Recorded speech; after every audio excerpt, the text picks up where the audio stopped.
The first, and this may seem like kind of simplistic thing that should be obvious, but it's really important, is for the President of the United States early on, by March, to go to the United Nations, and I'm specifically saying to the United Nations as a symbolic gesture and using that as a forum, and to lay out an agenda of international cooperation,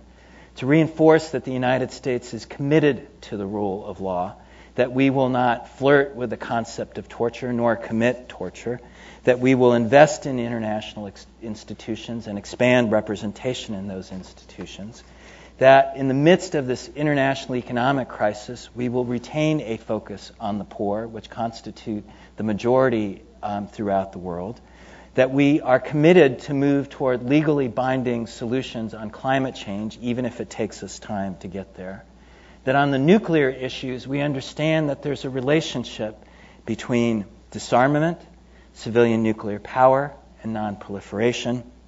and that we are committed to forge with others sustainable solutions that can apply to the Middle East and South Asia.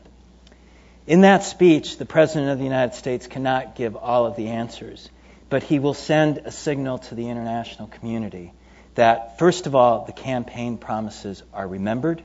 that we are going to move on them, and that we are going to have a systematic agenda to actually produce action and success.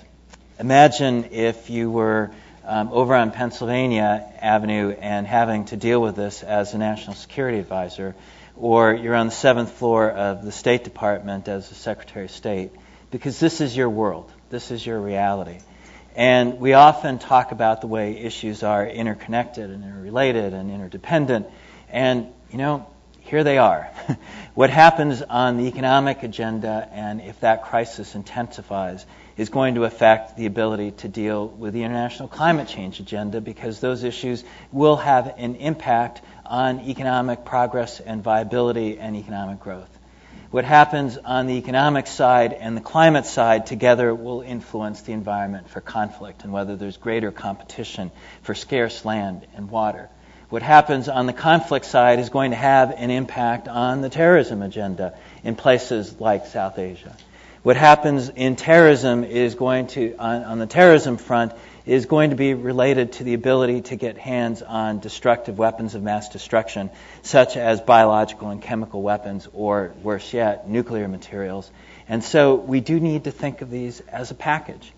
And to complicate it even further, it's not just a package that you can think about in some broad global sense. But in the end, you have to relate it back to what is the policy and strategy in Afghanistan and Pakistan? And how do you build the capacity internationally, nationally on the part of the United States, but nationally on the part of those local actors? Because in the end,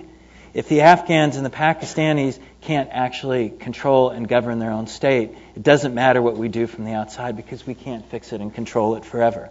And that's the nature of these transnational problems in the world that we face today. It is absolutely huge. It's critical. It has to be at the center of any kind of foreign policy and international security agenda if 50 years from now we want to be able to say the world is safer and more prosperous.